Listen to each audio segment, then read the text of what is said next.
When waitress Selena Moore spills wine on billionaire Julian Davenport, she expects to be fired, not pursued. What starts as an accident turns into an irresistible offer. But can love bridge the gap between their worlds, or will secrets and society tear them apart?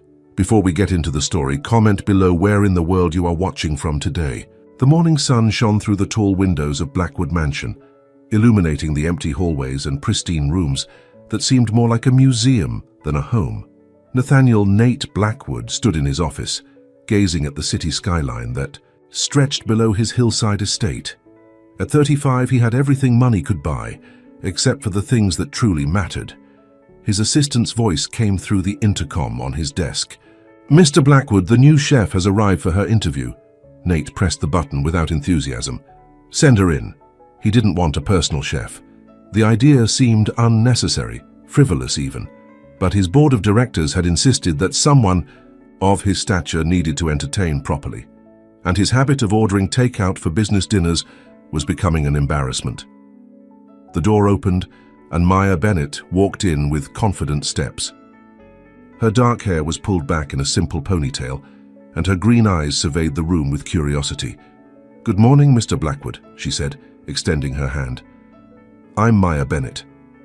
Nate hesitated before shaking her hand briefly, pulling away quicker than was polite. Physical contact always made him uncomfortable. He gestured to the chair across from his desk. "You come highly recommended, Ms. Bennett," he said, looking at her resume rather than at her. "But I should tell you up front that I'm not convinced. I need a personal chef." Maya smiled, undeterred. "With all due respect, Mr. Blackwood, everyone needs to eat. And based on what I've heard, you could use someone who understands the importance of proper nutrition for a busy executive." Nate looked up, surprised by her directness. Most people were intimidated by him, by his wealth, by his cold exterior. But this woman looked him straight in the eyes with a warmth that was almost disarming. "Tell me about your experience," he said, trying to regain control of the conversation. "I trained at the Culinary Institute and worked at the Golden Spoon for 3 years.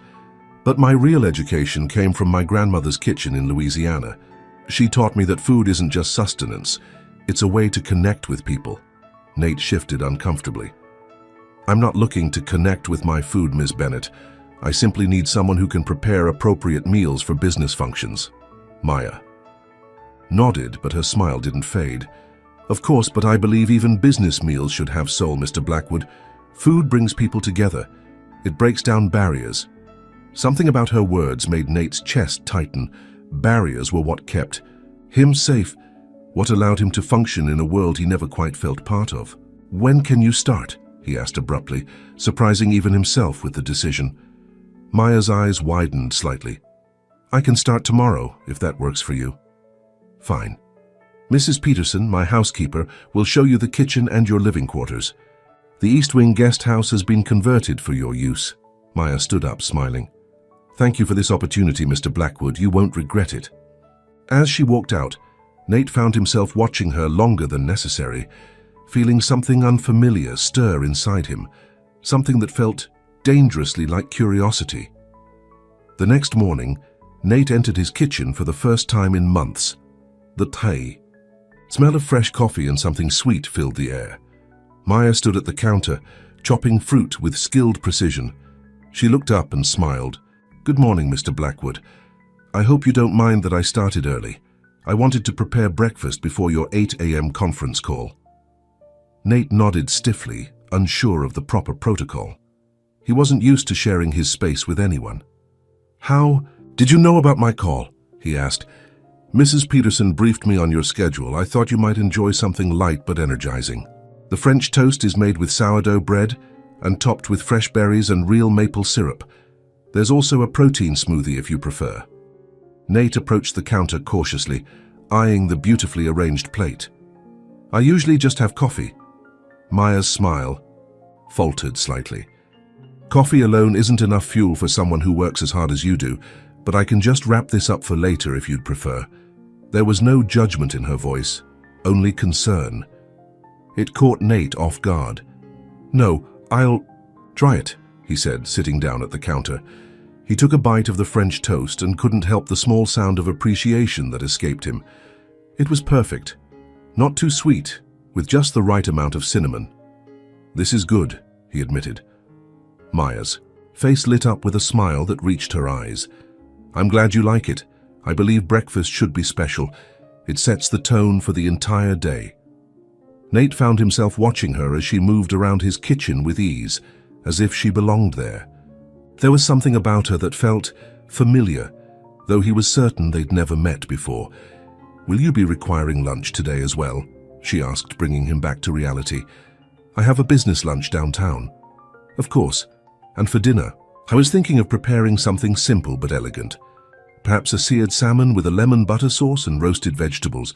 The way she described the food made it sound like art rather than just a meal. Nate nodded, suddenly aware that he was looking forward to dinner for the first time in years. "That sounds acceptable," he said, finishing his breakfast and standing up. "I'll be in my office most of the day." As he turned to leave, Maya called after him. "Mr. Blackwood?" He turned back. "Is there anything you particularly enjoy eating?" "Any favorites I should know about?" Nate paused, realizing he had never really thought about it. Food had always been just a necessity, not a pleasure. "No," he said finally, "nothing specific." Maya looked at him with an expression he couldn't quite read. "Then I look forward to helping you discover what you love." Her words followed him all the way to his office, echoing in his mind as he tried to focus on work. The weeks that followed brought changes to Blackwood Mansion that no one could have predicted. The cold, silent halls now occasionally carried the scent of freshly baked bread or simmering sauces. Nate found himself leaving his office earlier, drawn to the kitchen like a moth to a flame. Maya never intruded on his space, never pushed for conversation, but her presence was impossible to ignore. She filled the emptiness of his home with more than just food. She brought life. One evening, as Nate worked late in his office, the door opened slightly and Maya appeared with a tray. "I hope I'm not disturbing you," she said, "but you missed dinner and I thought you might be hungry." Nate glanced at his watch, surprised to see it was almost 10 p.m. "I lost track of time," he admitted. "It happens to the best of us," she said, setting down the tray. "It's just a simple pasta with pesto sauce, but it should still be warm." Instead of leaving, Maya lingered, looking at the photographs on his bookshelf. One showed a young Nate with an older man in front of the Black Tech. "Headquarters, is that your father?" she asked. Nate stiffened. "Yes, Robert Blackwood, founder of Black Tech." "You look like him," Maya observed. "You have the same serious expression." "My father believed that showing emotion was a weakness," Nate said before he could stop himself, "especially in business." Maya turned to him, her eyes soft. "And what? Do you believe Mr. Blackwood?" No one had ever asked him that before. People assumed he thought exactly like his father, that he was just a younger version of the cold, brilliant businessman who had built an empire. "I believe that it's worked for me so far," he said finally. Maya nodded, but something in her expression suggested she wasn't convinced. "Enjoy your dinner, Mr. Blackwood. Good night." After she left, Nate sat staring at the pasta, realizing he had revealed more to his chef in 30 seconds than he had to anyone in years. The first real test of Maya's abilities came with the announcement of an important dinner party. Black Tech was courting a major client, and Nate needed to impress. "I'll need dinner for 8 people this Saturday," he informed Maya 3 days before the event.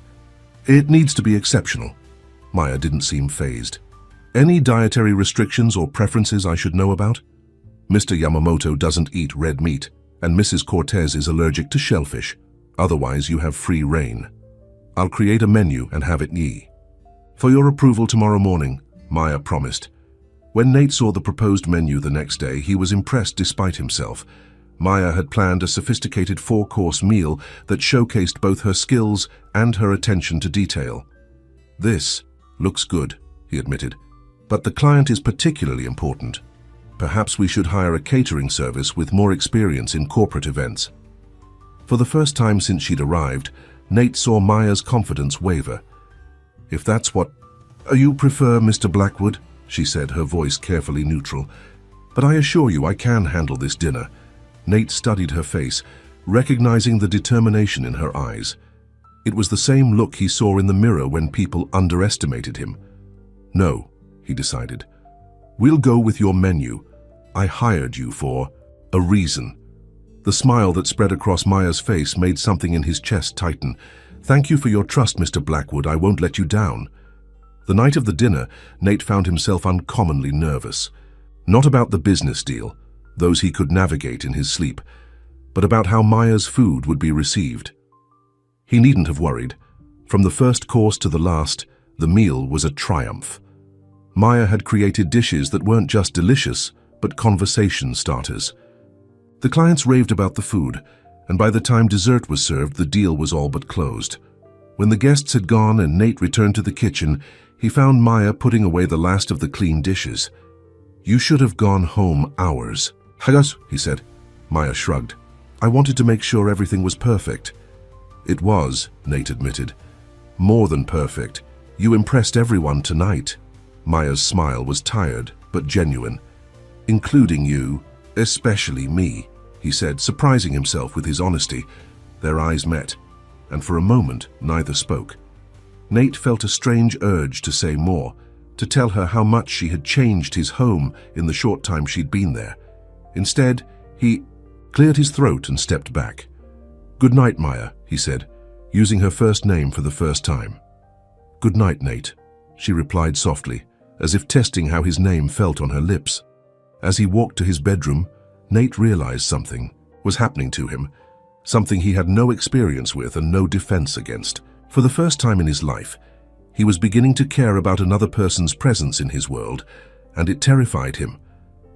Spring arrived at Blackwood Mansion, bringing with it colorful flowers in the garden and a subtle change in the atmosphere. Inside, Maya had been working for Nate for 3 months now, and something had shifted between them. Their morning exchanges were no longer stiff and formal, but carried a comfortable familiarity. Nate found himself looking forward to those brief moments in the kitchen, watching Maya work her magic with simple ingredients. He had even started asking questions about her cooking techniques, genuinely curious about the passion that drove her. One Saturday morning, Nate wandered into the kitchen earlier than usual. He had no meetings, no urgent emails to answer. The freedom felt strange. Maya looked up from the herbs she was chopping, surprise evident on her face. You're up early for a weekend. I couldn't sleep, he admitted, sitting at the counter. Nightmares? She asked, her voice softening with concern. Nate hesitated. He never discussed personal matters with employees, but Maya didn't feel like just an employee anymore. Sometimes I dream about my parents' accident, he said quietly. It's been 15 years, but some nights it feels like yesterday. Maya set down her knife and moved closer. I didn't know they died in an accident. I'm so sorry, Nate. He nodded, looking down at his hands. A plane crash. I was 20, just starting to work at Black Tech. Suddenly I was alone, running a company. I barely understood. That must have been incredibly difficult, Maya said. No wonder you... She stopped herself. No wonder I what? Nate asked, looking up. Maya hesitated. No wonder you keep people at a distance. You lost the people closest to you. Her perception startled him. No one had ever connected his cold demeanor to his loss before. Most people just assumed he was naturally detached, like his father had been. I'm making cinnamon rolls, Maya said, changing the subject. Would you like to help? Nate blinked, caught off. God. I don't cook. Everyone can cook, Maya said with a smile. It's just following instructions, and you're good at that. Come on, I'll teach you. Before he could protest further, he found himself standing next to her at the counter, flour, dusting his expensive sweater as she taught him how to knead dough. You need to feel it, Maya explained, placing her hands over his to demonstrate. The dough will tell you when it's ready. Her touch sent an unexpected warmth through his body. Nate froze, suddenly aware of how close they were standing, of the scent of her shampoo, of the softness of her hands against his. Like this? He asked, his voice sounding strange even to his own ears. Maya nodded, seemingly unaware of his reaction. Perfect. You're a natural. The morning passed in a blur of flour, cinnamon, and laughter. Yes, actual laughter. Nate couldn't remember the last time he had laughed like this. freely and without restraint. By the time the rolls came out of the oven, golden and fragrant, he felt lighter somehow. "These are the best things I've ever tasted," he declared after. Taking his first bite, Maya beamed. "That's because you made them yourself. Food always tastes better when you put your heart into it." "I think it's because I had a good teacher," Nate replied, holding her gaze a moment longer than necessary. Maya blushed slightly and looked away.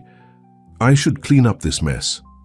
"Let me help," Nate offered, surprising them both, as they worked side by side, washing dishes and wiping counters.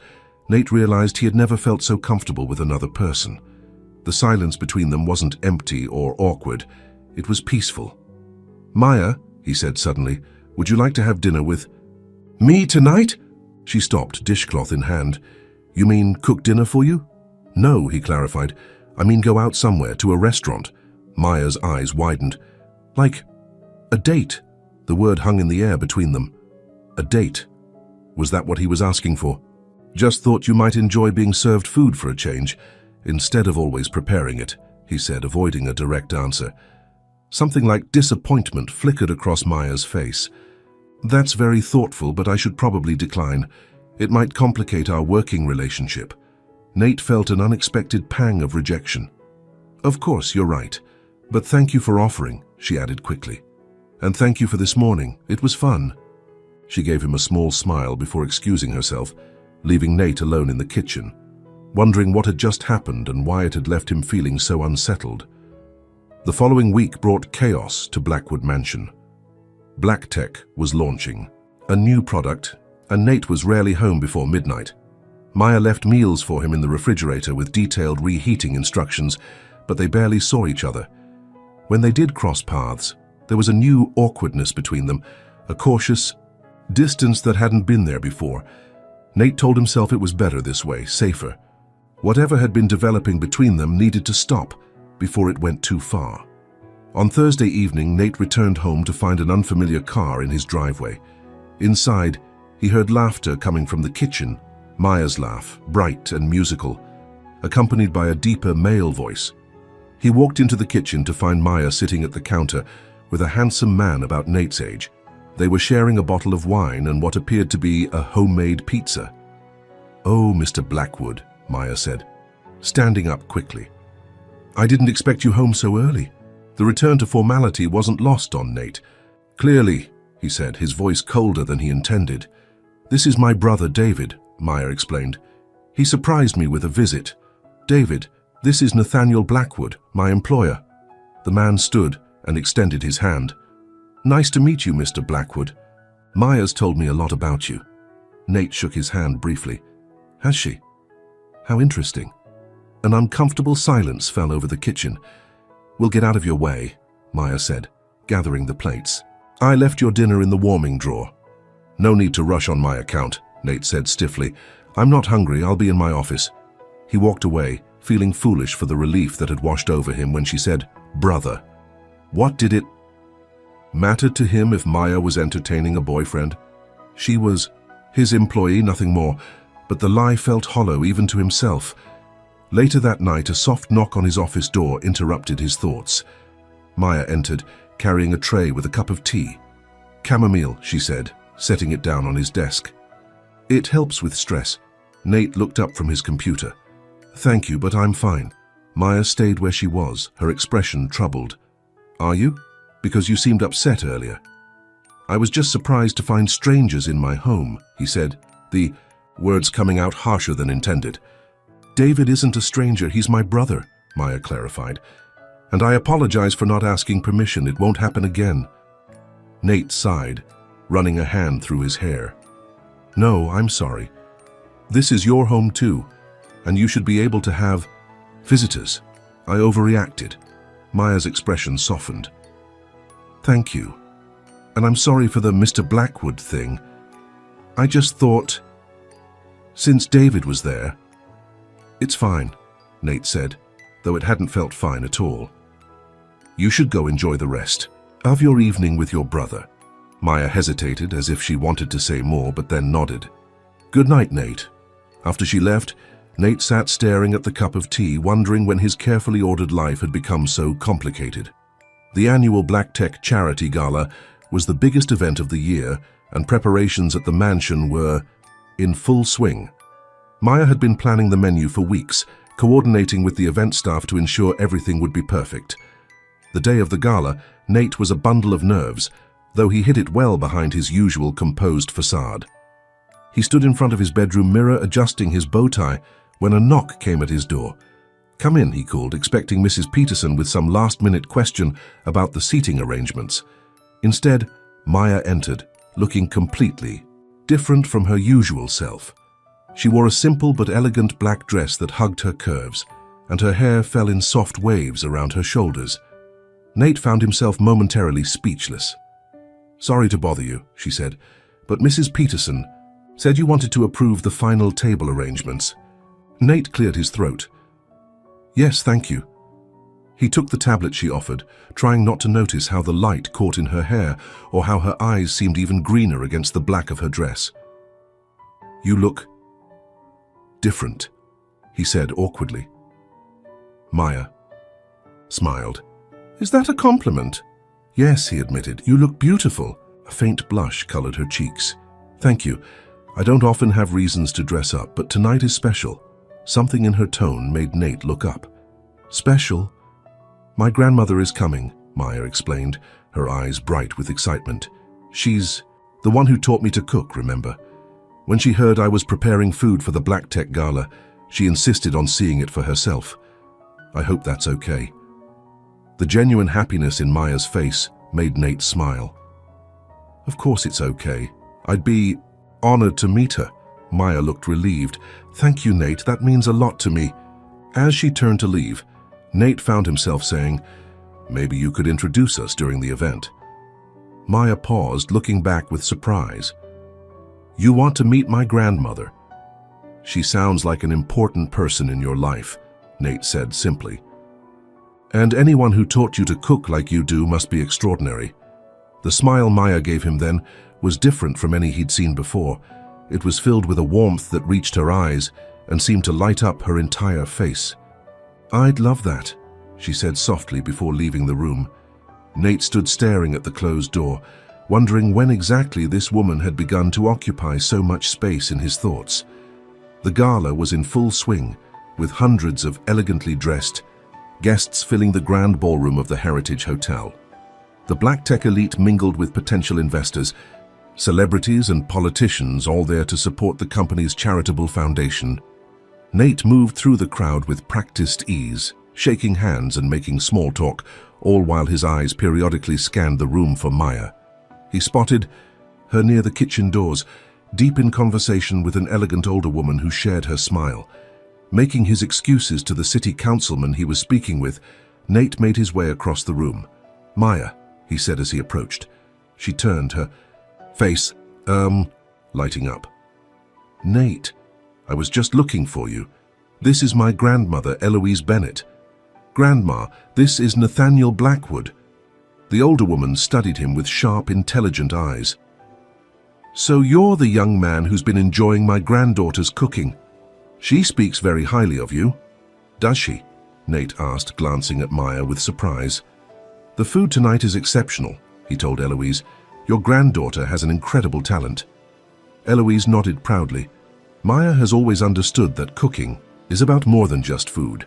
It's about nourishing souls and bringing people together. "She certainly brought life to my home," Nate admitted. "I didn't realize how empty it was until she arrived." Maya looked at him with wide eyes, clearly surprised by his candor. "Music's starting," Eloise observed, as the band began to play a slow waltz. "You two should dance. I need to rest these old feet for a bit." Before either could protest, Eloise had made her way to a nearby chair, leaving them alone. "We don't have to dance," Maya said quickly. "I know you're busy with guests." Nate hesitated only briefly before offering his hand. "I'd like to dance. With you if you want to."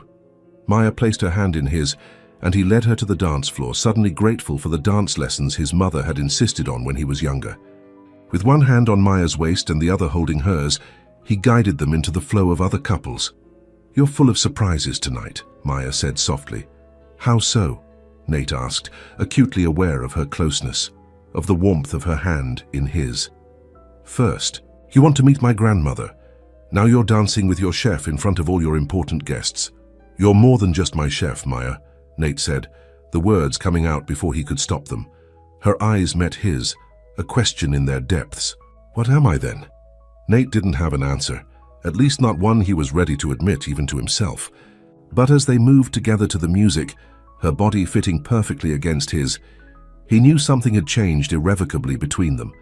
The spell was broken when James Harrington, Nate's main business rival, approached them as the song ended. "Nathaniel," he said with a smile that didn't reach his eyes, "aren't you going to introduce me to your lovely dancing partner?" "James," Nate acknowledged stiffly, "this is Maya Bennett. Maya, James Harrington, CEO of Harrington Technologies." Maya smiled politely. "Nice to meet you, Mr. Harrington." James took her hand and kissed it, holding it a moment too long. "The pleasure is all mine, Ms. Bennett. I must say, Nathaniel has been keeping you a secret. Are you a new board member?" "I'm Mr. Blackwood's chef," Maya said simply. James raised an eyebrow, looking between them with new interest. "His chef? How interesting. Nathaniel, you always did have unusual taste." The implication in his tone made Nate's jaw clench. "Maya, here's also the mastermind behind tonight's menu, which everyone has been praising. Now, if you'll excuse us, James." He placed a protective hand on Maya's back and guided her away from his rival. "I don't think he meant any harm," Maya said once they were out of earshot. "You don't know James," Nate replied grimly. "He's always looking for weaknesses he can exploit." "And am I a weakness?" Maya asked, her voice soft but challenging. Nate looked at her, at the strength and warmth in her eyes, and realized the truth. "No," he said finally. "You're the opposite." The rest of the evening passed in a blur of speeches and presentations. The gala raised record funds for the foundation, and everyone declared it a tremendous success. But for Nate, the highlight was watching Maya with her grandmother, seeing the love between them and realizing how much he wanted to be part of that. Warmth. As the last guests departed and the staff began cleaning up, Nate found Maya in a quiet corner, saying goodbye to Eloise. "It was an honor to meet you," he told the older woman. "You're welcome at my home any time." Eloise studied him with knowing eyes. "Take care of my girl," she said simply. "She deserves someone who appreciates all that she is." After Eloise left, Nate and Maya stood in comfortable silence, watching. "The cleaning crew work. Your grandmother is remarkable," Nate said finally. "Now I understand where you get your strength," Maya smiled. She likes you. She doesn't usually warm up to people so quickly. Must be my charm," Nate joked, surprising himself with the lightness he felt. Maya laughed, the sound washing over him like a warm breeze. "Must be." They walked back to the waiting car together, closer than before, but still not touching. As they drove home in the quiet darkness, Nate found himself wondering what it would be like to reach across the seat and take her hand, to pull her close, to feel her lips against his. The thought both thrilled and terrified him, because for all his business acumen, for all his wealth and power, Nate had no idea how to navigate the feelings growing inside him, feelings he had never experienced before and had no blueprint for understanding. What he did know, with absolute certainty, was that something had to change, because he couldn't keep pretending that Maya was just his employee, not when she had somehow become essential to his happiness.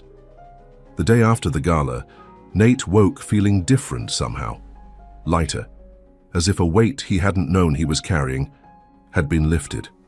Memories of dancing with Maya, of her smile, of the way she'd looked at him when he admitted she was more than just his chef, filled his mind. He made his way to the kitchen earlier than usual, hoping to see her, but found it empty. Only a covered plate of fresh muffins on the counter with a note, "Gone to the farmer's market. Back by 10. Enjoy breakfast. Wham." Nate felt a strange disappointment. He picked up a muffin and bit into it, the burst of blueberries and lemon reminding him of her talent for creating simple pleasures. As he ate, he walked to the window that overlooked the grounds, noticing how green everything had become with spring's arrival. The sound of tires on gravel caught his attention.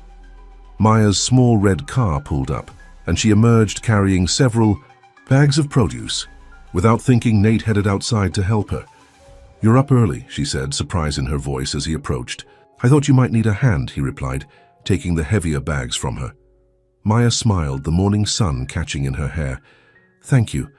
I found some amazing strawberries. I was thinking of making a tart for dessert tonight." They walked together toward the house, a comfortable silence between them. "Last night was wonderful," Maya said finally. "My grandmother hasn't stopped texting me about how impressed she was with everything." "Especially you." Nate felt an unexpected warmth at her words. "She's an extraordinary woman. I can see where you get your spirit from." Maya glanced at him, a curious expression on her face. "You seem different this morning." "Do I?" Nate asked, holding the door open for her. "Yes, more open." The observation hung between them as they entered the kitchen and began unpacking the groceries. Nate found himself enjoying the simple domesticity of the moment, working alongside Maya as they put away fresh vegetables and fruit. "I was thinking," he said suddenly, "would you like to have dinner with me tonight?" Maya paused, an apple in her hand. "You mean like the other day?" When I said no, Nate took a deep breath. "Yes, but this time I'm being clearer. I'd like to take you to dinner. As a date." The apple slipped from Maya's fingers, landing with a soft thud on the counter. "A date? With you? Is that so surprising?" Nate asked, suddenly uncertain. "Yes," Maya said honestly. "You're my employer, Nate, and until recently you barely spoke to me except to give instructions about meals." Nate stepped closer to her. "Things have changed, I've changed, and I think you feel it too." Maya's eyes met his, and for a moment he thought she might agree. Then she shook her head slightly. "I can't, Nate. It would be too complicated.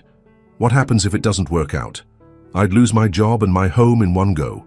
The rejection stung, more than Nate had expected. "I would never let that happen." "You say that now," Maya said gently. "But feelings change, and I've worked too hard to get where I am to risk everything on whatever this is." She picked up the fallen apple and placed it in the fruit bowl. "I should get started on lunch. You have that conference call at 1, right?" The abrupt change of subject was like a door closing in Nate's face. He nodded stiffly, his walls beginning to rebuild themselves. "Yes, I'll be in my office if you need me." As he walked away, Nate felt the familiar coldness settling over him again, like an old uncomfortable coat he'd been temporarily free of.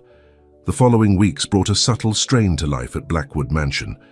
Nate buried himself in work, often leaving before Maya arrived in the morning and returning after she'd gone to bed. When they did see each other, their interactions were polite but distant, the warmth of the gala night seemingly forgotten. In late April, BlackTech was preparing for their biggest product launch in years. Nate was working around the clock, the itch, stress evident in the dark circles under his eyes and the tension in his shoulders. One night, well past midnight, he returned home to find a single light on in the kitchen. Maya sat at the counter reading a book. "You're still up," he said, surprised. She closed her book. "I wanted to make sure you ate something. You've been skipping meals again." The concern in her voice caught him off guard. "You don't need to wait. Up for me. It's not in your job description." Maya sighed. "Not everything I do is because of my job, Nate." She stood and went to the refrigerator, pulling out a covered plate. "It's just pasta with pesto and grilled chicken. It'll only take a minute to heat up."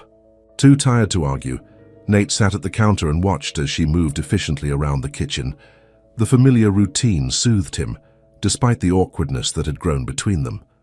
"You look exhausted," Maya commented as she placed the warmed plate in front of him. "Is the launch not going well?" Nate took a bite. The flavors a welcome comfort after a day of vending machine snacks. "The software has bugs we can't solve. If we don't fix them before the launch next week, we're looking at a disaster." Maya sat across from him. "Is there anything I can do to help?" The simple offer touched him. "Just this," he said, gesturing. "To the food. It helps more than you know." They sat in silence as he ate, but it was a more comfortable quiet than they'd shared in weeks. "I'm sorry," Nate said finally, setting down his fork, "for making things awkward between us. I shouldn't have put you in that position." Maya's expression softened. "You have nothing to apologize for. If circumstances were different, she didn't finish the sentence, but the implication hung in the air between them. Circumstances like what? Nate asked, unable to stop himself. If I weren't your boss? Maya nodded slowly. That's part of it, but also... She hesitated. Nate, you've never been in a relationship before, have you? The question caught him off guard. How did you know? Little things, she said gently. The way you hold yourself apart from people. The surprise on your face when I touch your arm or stand close to you. The fact that you don't seem to know what to do with the feelings you're having. Her perception was unnerving. Does it matter? It matters, Maya said, her voice soft but firm. Because the first time you open your heart to someone is a big deal, and I'm not sure I'm the right person for that. Nate felt a surge of frustration. Shouldn't that be my decision? It's both our decision, Maya replied, and right now, with everything so complicated between us, I don't think either of us is in a position to make it clearly. She stood up, taking his empty plate. You should get some sleep. Tomorrow's another day. As she turned to leave, Nate caught her hand. Maya, wait! The touch of her skin against his scent warmth spreading up his arm. She looked down at their joined hands, but didn't pull away. What if I wasn't your boss? He asked quietly. What if there were no complications? Would you feel differently then? Maya's eyes met his, and he saw the conflict in them. I don't know, she admitted. Maybe, but that's not our reality. She gently withdrew her hand. Good night, Nate. After she left, Nate remained sitting in the quiet kitchen, wondering how something as simple as feelings could be so incredibly complicated. The morning of the Black Tech launch event arrived with grey skies and a steady drizzle that matched Nate's mood. The programming team had worked around the clock, but the software bugs remained. They had no choice but to move forward and hope for the best. Your suit is pressed and ready in your closet, Mrs. Peterson informed him as he came downstairs. And Miss Bennett left something for you in the kitchen. Nate found a small box on the counter with a note. For good luck. Today you've got this. Inside was a delicate pastry in the shape of the Black Tech logo, glazed to a perfect golden brown. It was such a small thing, but the thoughtfulness of it made his chest tighten. Maya knew how important today was to him, despite the distance that had grown between them. He took a bite, savoring the perfect balance of sweetness and buttery richness. Then he did something he'd never done before.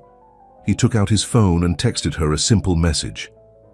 Thank you, I needed this today. Her reply came moments later. Believe in yourself. I do.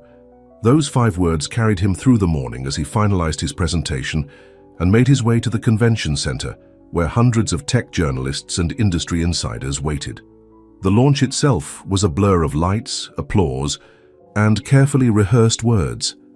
Nate moved through it all with a practiced calm that belied his inner anxiety. When the moment came to demonstrate the new software, he held his breath, half expecting it to crash spectacularly. But it didn't. The program ran smoothly, the interface responding perfectly to every command. The audience applauded enthusiastically, and Nate felt a wave of relief so powerful it made him lightheaded. Mr. Blackwood, a young reporter called out during the Q&A session. Is it true that Harrington Technologies is developing a competing product? The question sent a ripple of murmurs through the audience. Nate maintained his composure. We're always aware of what our competitors are doing, but Black Tech remains at the forefront of innovation in this field. James Harrington himself was sitting in the front row, his expression unreadable. When the presentation ended, he approached Nate with a smile that didn't reach his eyes. Impressive demonstration, Nathaniel. Your team did well. Thank you, James, Nate replied cautiously. I was hoping we might have dinner soon, James continued. There's a business proposition I'd like to discuss with you. Nate's instincts told him to be wary, but curiosity won out. I could do dinner next week. Excellent, James said. And bring that charming chef of yours. What was her name? Maya. I'd love to sample more of her cooking. The casual mention of Maya sent a protective surge through Nate. Maya isn't part of my business dealings, James. James raised an eyebrow. No? She seemed quite important to you at the gala. But if you insist on keeping her private, I understand completely. Before Nate could respond, James walked away, leaving behind a sense of unease. There was something calculating in the way he'd mentioned Maya, as if he'd discovered a valuable piece of information. Pushing the thought aside, Nate spent the next few hours giving interviews and accepting congratulations. By the time he returned home, it was past 9 and the house was quiet. The kitchen light was on though, and he found a covered plate in the warming drawer with a note. "Congratulations, I watched the live stream. You were amazing. Celebrate with your favorite salmon and a glass of champagne." The thoughtfulness of the gesture touched him deeply. Looking around the empty kitchen, Nate felt a surge of longing for Maya's presence. Despite their complicated situation, she still cared enough to make his success special. Taking his plate and the champagne, he headed to her cottage, determined to thank her in person. He knocked on the door, suddenly nervous. Maya opened it, clearly surprised to see him. She was dressed casually in jeans and a soft sweater, her hair down around her shoulders. "Nate, I didn't expect you back so early. Congratulations on the launch. It looked perfect."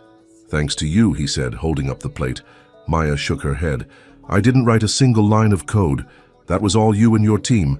How you kept me going," Nate insisted. "Your support means more than you know." A soft smile spread across Maya's face. "I'm glad I could help. Would you like to come in? I was just watching a movie." Nate hesitated only briefly before nodding. "I'd like that." Her cottage was warm and inviting, with soft lighting and comfortable furniture. It smelled like her, a subtle mix of vanilla and something uniquely Maya. He sat on the couch while she got a glass for the champagne. To Black Tech's newest success, she toasted, clinking her glass against his. Nate took a sip, studying her over the rim of his glass. "You really watched the whole thing?" "Of course," Maya said. "I wouldn't have missed it. You looked so confident up there, like you were born to lead." "I was terrified," Nate admitted, "especially when the software demo started." Maya laughed. "Well, you couldn't tell. You looked completely in control." They fell into easy conversation as Nate ate his dinner, the awkwardness of recent weeks fading away. He told her about the presentation, the journalists' questions, and James Harrington's strange behavior. "He specifically mentioned you," Nate said, frowning at the memory. "It felt off somehow." Maya looked surprised. "Me? Why would he care? About your chef?" "I don't know," Nate admitted, "but I don't trust him." They moved on to lighter topics, and by the time Nate had finished his meal, they were laughing together like old friends. Maya put on the movie she'd been watching, an old romantic comedy that Nate had never seen. Sitting beside her in the soft lamplight, Nate felt more at peace than he had in weeks. When Maya laughed at something in the film, the sound filled him, with a warmth that had nothing to do with the champagne. Halfway through the movie, Maya's head drooped onto his shoulder as she dozed off. Nate sat perfectly still, afraid to wake her, savoring the closeness. Her hair smelled like coconut and jasmine, and her body was warm against his side. When the movie ended, he gently touched her shoulder. "Maya," he whispered. "The movie's over." She stirred, blinking up at him with sleepy eyes. "I'm sorry. I must have been more tired than I thought." "It's late," Nate said, reluctantly standing. "I should go." Maya walked him to the door, her movement slow with fatigue. "Thank you for coming by. It was nice to celebrate with you." Standing in the doorway, Nate looked down at her, at the softness in her eyes and the gentle curve of her lips. The urge to kiss her was overwhelming. "Maya," he said softly, his hand reaching up to touch her cheek. She didn't pull away, her eyes meeting his with a question in their depths. Slowly, giving her every chance to stop him, Nate leaned down and pressed his lips to hers.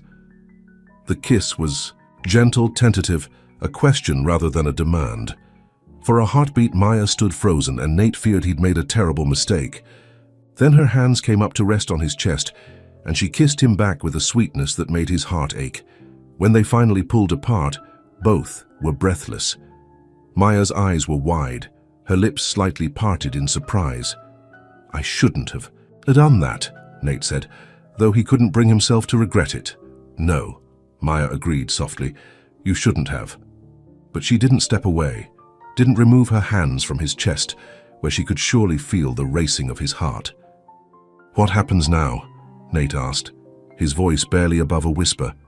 Maya shook her head slightly. "I don't know. This changes everything, doesn't it?" The uncertainty in her voice brought Nate back to reality. He took a step back, breaking the connection between them. "I'm sorry," he said. "I didn't mean to complicate things further." "It's not just you," Maya admitted. "I could have stopped you. I didn't want to." The confession hung in the air between them, full of possibility and danger. "We should talk about this," Nate said. "Tomorrow, when we're both clear-headed." Maya nodded, though her expression was troubled. Tomorrow. As Nate walked back to the main house, his lips still tingling from their kiss, he felt a mixture of elation and fear. Something had shifted between them tonight, something that couldn't be undone. Whether it would bring them closer together or drive them further apart remained to be seen. But one thing was certain. He had never felt more alive than in the moment when Maya had kissed him back. Morning arrived with unexpected chaos. Peterson knocked urgently on Nate's bedroom door, rousing him from a deep sleep. "Mr. Blackwood, you need to see this immediately," she said, her voice unusually agitated. She handed him a tablet open to Society Beat, a popular gossip website. The headline made his blood run cold. Tech Billionaire's Secret Romance. Nathaniel. Blackwood's intimate relationship with his personal chef exposed. Below was a series of photos, Nate and Maya dancing at the gala, her head on his shoulder as they watched fireworks, and most damning of all, their kiss in her doorway last night. "How did they get these?" Nate demanded, scrolling through the article with growing horror. The piece was filled with lurid speculation about their relationship, painting Maya as a gold digger who had cooked her way into the billionaire's bed and heart. There were quotes from anonymous sources close to Blackwood, claiming that Maya had been hired for her looks rather than her culinary skills. "Where is she?" Nate asked, already pulling on clothes. "In the kitchen," Mrs. Peterson replied. "She's seen it too." Nate rushed downstairs to find Maya standing at the counter, her face pale as she stared at her phone. When she looked up at him, her eyes were filled with a mixture of hurt and anger. "Did you see what they're saying about me?" she asked, her voice barely steady. "They're making me sound like I seduced you for your money." "I'll fix this," Nate promised, moving toward her. She stepped back, shaking her head. "How? The damage is already done. My professional reputation. I'll release a statement. Make it clear that our relationship is nothing like what they're suggesting," Nate said. "What exactly is our relationship, Nate?" Maya asked quietly. "Last night you kissed me. This morning we're in the tabloids. What am I supposed to tell my grandmother? My friends? The other chefs I've worked with who will see this and think I've been sleeping my way to success?" The pain in her voice cut through him. "Maya, I'm so sorry. I never meant for any of this to happen.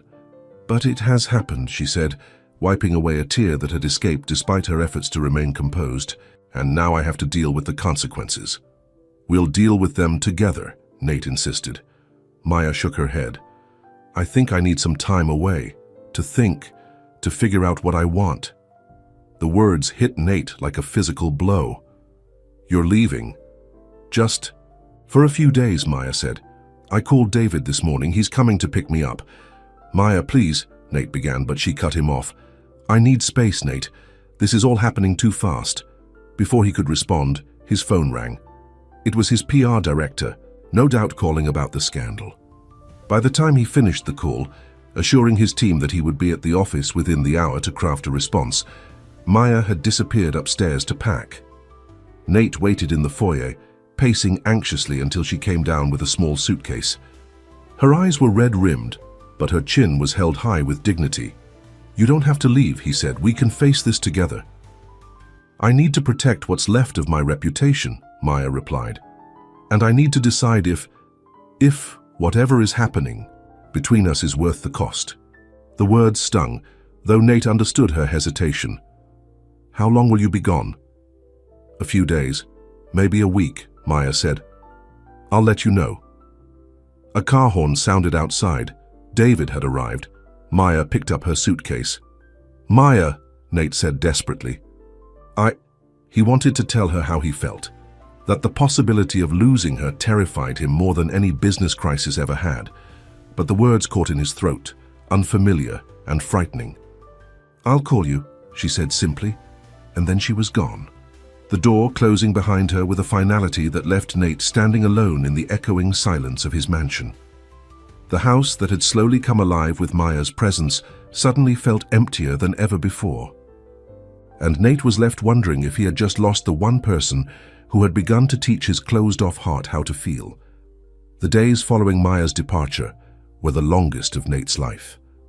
The mansion felt hollow without her presence. Every room, a reminder of her absence. He threw himself into damage control at BlackTech, working with his PR team to release a statement that was both vague and protective. "Mr. Blackwood values the privacy of all his employees and will not comment on unfounded speculation," the official response read. "He asks that the media respect his privacy and that of his staff during this time." The statement did little to quell the rumors. If anything, its ambiguity fueled further speculation. Business associates who had never shown interest in Nate's personal life suddenly found ways to mention Maya in conversations, watching his reaction with barely concealed curiosity. James Harrington was the worst, calling Nate directly the day after the story broke. "Nathaniel," he said, his voice dripping with false concern, "I just wanted to check how you're holding up with all this unpleasant publicity." "I'm fine, James," Nate replied coldly, "though I'm curious how those photographers knew where to find me last night." There was a brief pause before James responded. "Are you suggesting I had something to do with this?" "Did? So you?" Nate asked bluntly. James chuckled. "I'm hurt by the accusation. But while we're on the topic, how is the lovely Maya? I notice she hasn't been seen at your side since the story broke." The mention of Maya's name in James's mouth made Nate's jaw clench. "Stay away from her, James. I mean it." My, James replied, amusement in his voice. "You really do care for her, don't you? How fascinating." The cold-hearted Nathaniel Blackwood brought low by a pretty face in the kitchen. "Is there a point to this call?" Nate asked, struggling to maintain his composure. "Just friendly concern," James said. "And a reminder that mixing business with pleasure can be messy, especially when the business in question is worth billions. Food for thought, Nathaniel." After hanging up, Nate sat at his desk, a sense of unease growing within him. Something about James's tone suggested he knew more than he was letting on, that perhaps his interest in Maya wasn't just casual curiosity, but more pressing than James's strange behavior was Maya's continued silence. 3 days had passed without a word from her. Nate had texted once, a simple message, "I hope you're okay, I miss you." No response had come. On the 4th day, as Nate sat alone in his kitchen with a cup of coffee that didn't taste nearly as good as Maya's, Mrs. Peterson entered with an envelope. "This was just delivered for you, sir," she said, placing it on the counter. Inside was a simple white card with Maya's neat handwriting. "Nate, I need more time. Please don't contact me for now. I'll reach out when I'm ready. M." The message was like a physical blow. Nate read it again and again, searching for any hint of warmth, any suggestion that she was coming back. There was none. Mrs. Peterson watched him with sympathetic eyes. "She'll come around, sir. Miss Bennett cares for you. Anyone can see that." "Can they?" Nate asked bitterly. "Because right now it seems like she can't get far enough away from me." He spent the rest of the day in his office, trying to lose himself in work, but finding his thoughts constantly returning to Maya. Had he pushed too hard? Had the kiss been a mistake? Or was it the media attention that had driven her away?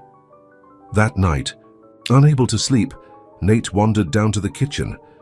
Without conscious thought, he found himself opening the refrigerator, staring at the carefully organized ingredients that Maya had left behind.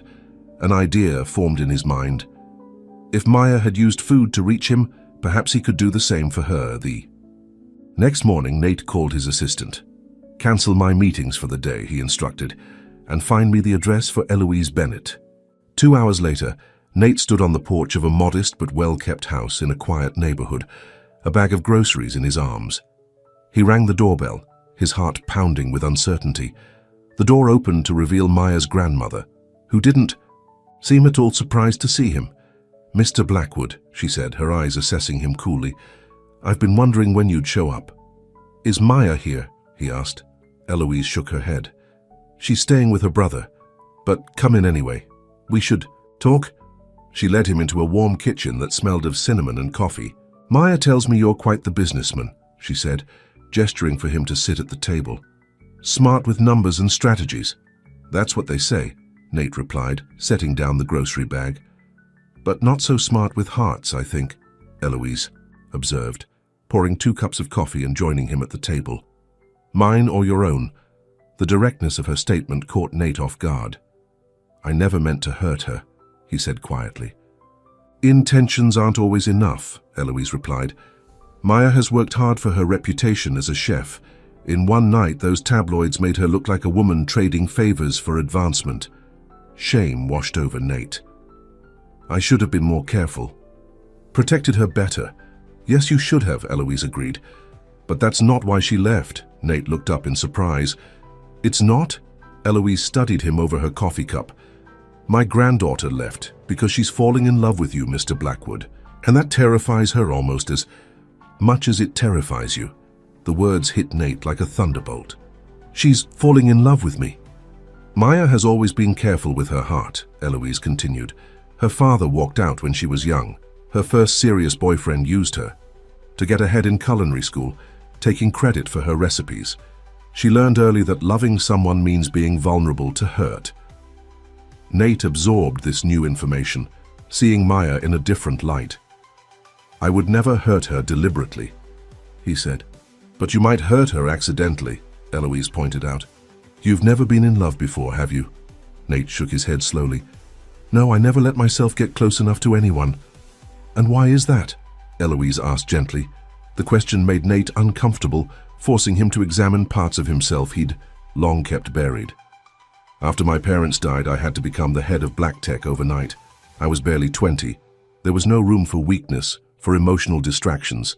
So I soon shut that part of myself down. Until Maya, Eloise said. Until Maya, Nate agreed softly. Eloise nodded, as if confirming something to herself. So now the question is, what are you prepared to do about it? Nate reached for the grocery bag he'd brought. I want to make her something. To show her I understand what food means to her, what she's taught me about connection. A smile touched Eloise's lips. Now that's a language my granddaughter understands. What did you have in mind? Her cinnamon rolls, Nate said.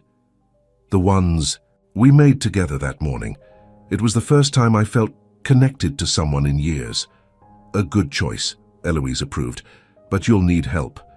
Maya didn't tell you her secret ingredient.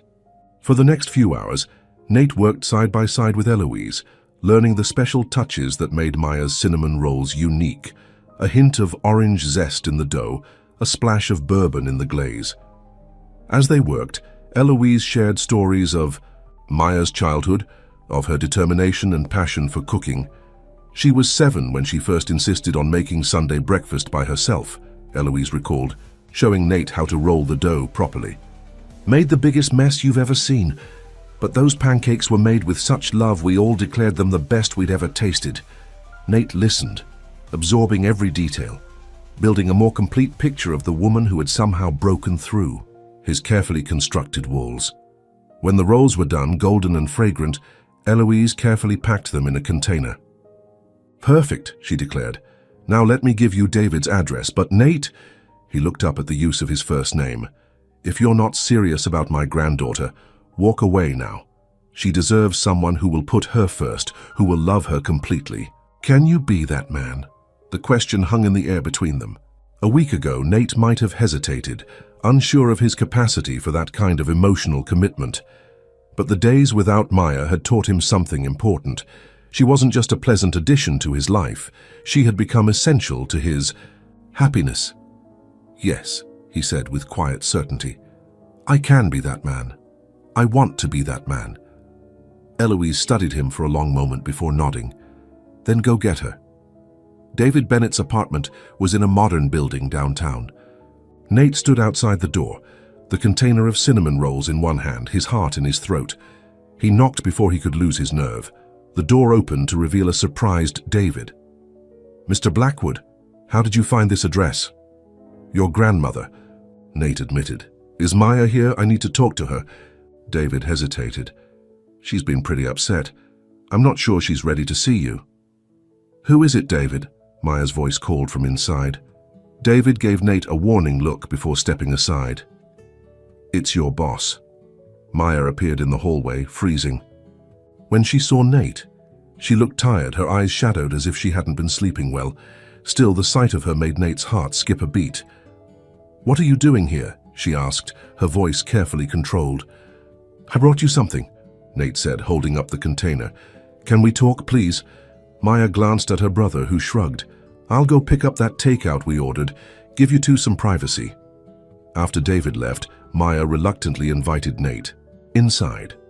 The apartment was small but comfortable, with books and musical instruments suggesting David's artistic interests. You shouldn't have come, Maya said, crossing her arms. I said I needed time. I know, Nate acknowledged, and I'm sorry for not respecting that. But I couldn't wait any longer without at least trying to make things right. He placed the container on the coffee table and opened it, releasing the scent of fresh cinnamon rolls. Maya's eyes widened in surprise. You made these? She asked skeptically. With your grandmother's help, Nate admitted. She showed me your secret ingredient. A small smile touched Maya's lips, despite her efforts to remain stern. Orange zest in the dough? And bourbon in the glaze, Nate added. She said they were your favorite growing up. Maya sat down on the couch, still keeping her distance. Why did you go to all this trouble? Nate took a seat across from her. Because I wanted to speak to you in a language you understand. Food, it isn't just sustenance, it's connection. That's what you taught me. He pushed the container toward her. Please, try one. With obvious reluctance, Maya took a roll and broke off a piece. As she tasted it, her expression softened slightly. Not bad for a first attempt. The dough's a little dense. I probably kneaded it too long, Nate said. I was nervous. Maya looked up at him.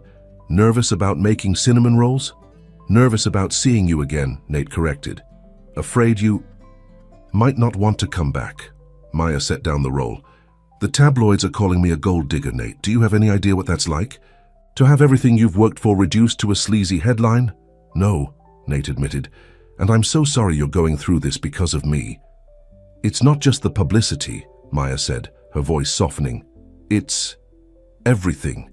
How fast this is moving. How complicated it is. You're my employer, Nate. If things went wrong between us... I know, Nate interrupted gently. I've been thinking about that too, which is why I have a proposition for you. Maya looked wary. What kind of proposition? You're an incredible chef, Maya. You deserve to have your talent recognized on your own terms, not as an employee in my kitchen. I want to help you open your own restaurant. Maya's eyes widened in shock. What? A place that's entirely yours, Nate continued, where you can showcase your vision and your talent. I'll provide the initial funding as an investor, but you'll have complete creative control. You want to give me a restaurant? Maya asked incredulously. Not give, Nate clarified. Invest in, because I believe in you, and because I want to remove the employer-employee barrier between us. Maya stood up, pacing the small living room. This is crazy, Nate. You can't just solve problems by throwing money at them. That's not what I'm doing, Nate insisted. I'm trying to create a situation where we can explore what's happening between us without the power imbalance, where you don't have to worry about your job or your home if things don't work out. And if I say no, Maya asked, to the restaurant and to us? The question struck Nate like a physical blow, but he forced himself to answer honestly. Then you still have a job at Blackwood Mansion for as long as you want it, and I'll keep my distance personally, but I hope you'll consider the restaurant regardless. You're too talented to be cooking just for me. Maya sat back down, studying his face. Why are you doing this, Nate? Really? The moment of truth had arrived. Nate took a deep breath, gathering his courage to say words he'd never spoken before. Because I'm in love with you, Maya. I didn't know what that meant until you left and took all the light with you. The house is empty without you. My life is empty without you. And I'm willing to do whatever it takes to make things right between us. Maya's eyes glistened with unshed tears. You love me? Yes, Nate said simply. I love how you see beauty in simple things. I love how you've never been intimidated by me. I love that you care more about the quality of what's on a plate than the cost of the plate itself. You've taught me what it means to truly taste life, Maya, and I don't want to go back to a bland existence without you. A tear slipped down Maya's cheek. I've been so confused, she admitted. Part of me wants to run away from these feelings because they're so overwhelming. But another part. What? Nate prompted gently. Another part of me is falling in love with you too, Maya whispered, and it terrifies me. Hope bloomed in Nate's chest. He moved to sit beside her on the couch, tentatively taking her hand. We can be terrified together. Maya laughed softly through her tears. Is that your idea of romance? I'm new at this, Nate reminded her with a small smile, but I'm a quick learner. He reached up to gently wipe away a tear from her cheek. I don't need an answer about the restaurant right now. Take all the time you need to think about it, but please come home.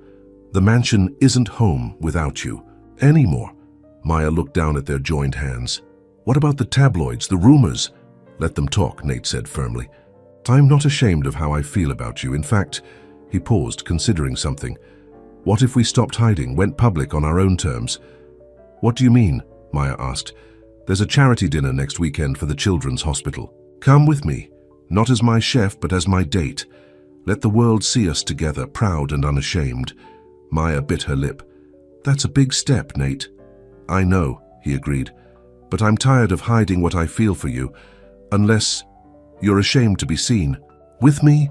Don't be ridiculous, Maya said immediately. I don't belong in that world of galas and designers and society photographers. You belong wherever you want to be, Nate told her, and I want you by my side, but only if you want that too. Maya was quiet for a long moment, considering. Then, slowly she leaned forward and pressed her lips gently to his. The kiss was brief, but held a promise that made Nate's heart soar. I need a new dress, she said when she pulled away. If we're going to shock society, I want to look good doing it. Nate laughed, relief and joy bubbling up inside him. You always look good, but yes, any dress you want. Maya's expression grew serious again. About the restaurant, I need to think about it, not because I don't appreciate the offer, but because it's a huge responsibility. Take all the time you need, Nate assured her. There's no rush and no pressure. And what about us, Maya asked softly. Where do we go from here? Nate squeezed her hand gently. One step at a time. We're both new at this, remember? We'll figure it out together. Maya nodded, a small smile playing at her lips. Together, I like the sound of that. The Children's Hospital charity dinner was held at the Grand Plaza Hotel, the same venue where Nate had hosted countless business functions over the years. But tonight felt entirely different. Tonight, Maya was by his side. She wore a simple, emerald gown that brought out the green in her eyes, her hair swept up in an elegant style that Eloise had helped her with. As they stepped out of the limousine, cameras flashed rapidly, capturing the moment that would grace tomorrow's society pages. Ready?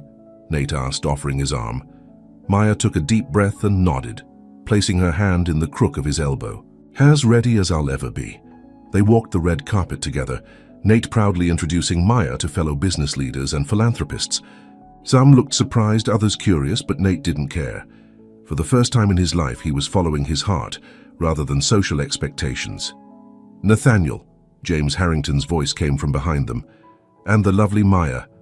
How nice to see you both together. Nate turned, keeping Maya close to his side. James, enjoying the evening? Immensely, James replied, his eyes calculating as they moved between Nate and Maya. Especially now that the mystery is solved, you two make a striking couple. Thank you, Maya said with quiet dignity. Though I'm surprised by your interest in Mr. Blackwood's personal life, one might almost think you had something to do with those tabloid stories. James's smile faltered slightly. A coincidence, I assure you, though it has been entertaining to watch Nathaniel finally show some human emotion. Love has made you vulnerable. My friend, you're wrong, James, Nate replied calmly. Love hasn't made me vulnerable. It's made me stronger. He led Maya away before James could respond, guiding her toward their table. "Did you see his face?" Maya whispered. "He didn't expect me to confront him." "You were magnificent," Nate told her. "Though I think you just confirmed for him that we're serious about each other." Maya squeezed his arm gently.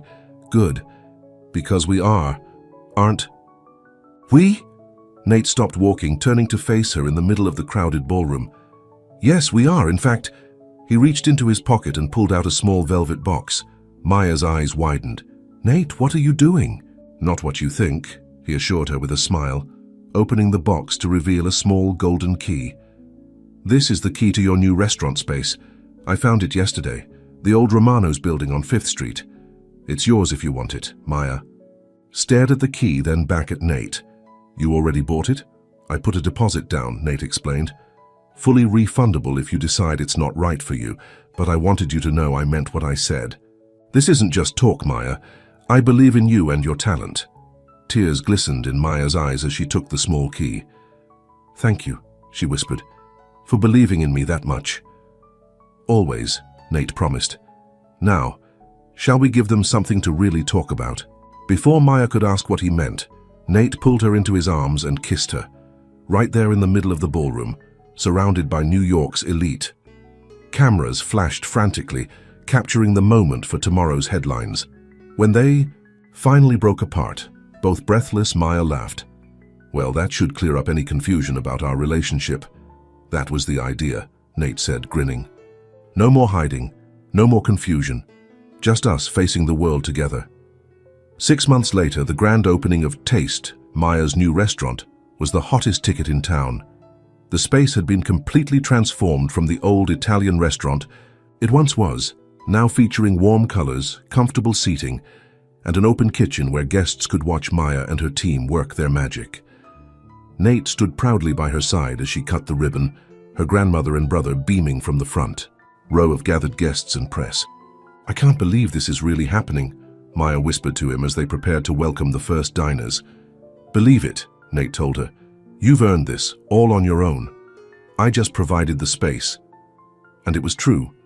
While Nate had purchased the building, everything else, from the concept to the menu to the decor, had been entirely Maya's vision. She had insisted on keeping the investment arrangement formal and transparent, working with her own lawyers to ensure everything was proper and professional. The restaurant was an immediate success, with critics praising the unpretentious yet sophisticated cuisine that warms both stomach and soul. Reservations were booked solid for months in advance, and Maya quickly became a rising star in the culinary world. But the true triumph was happening behind the scenes, in the relationship that had blossomed between them. Nate had moved into a smaller, cozier house closer to the restaurant, leaving behind the cold grandeur of Blackwood Mansion. Maya split her time between the restaurant and their new home, gradually bringing warmth and life to every room. They took things slowly, learning each other's rhythms and quirks, building a foundation of trust and respect alongside their growing love. Nate discovered a depth of emotion he had never known existed, while Maya found security in Nate's unwavering support of her dreams. On the night of Taste's 6-month anniversary, after the last customer had left and the staff had gone home, Nate found Maya in the kitchen creating something special. "A new recipe?" he asked, slipping his arms around her waist from behind.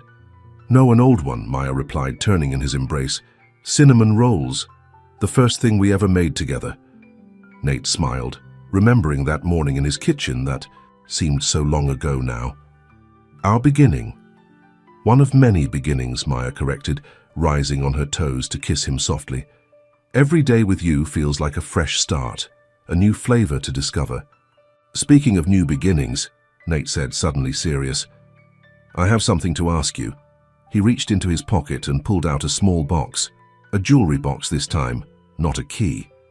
Maya's breath caught as he opened it to reveal a simple but elegant diamond ring. "Maya Bennett," Nate said, his voice steady despite the pounding of his heart. "You taught me how to taste life, how to open my heart to joy and love and possibility. Will you marry me?" Tears filled Maya's eyes as she nodded, too overcome for words at first. "Yes," she finally managed. "Yes, I will marry you, Nathaniel Blackwood," as he slipped the ring onto her finger, The timer dinged, announcing that the cinnamon rolls were ready. They both laughed at the perfect timing. "Our first meal as an engaged couple," Maya said, removing the golden rolls from the oven.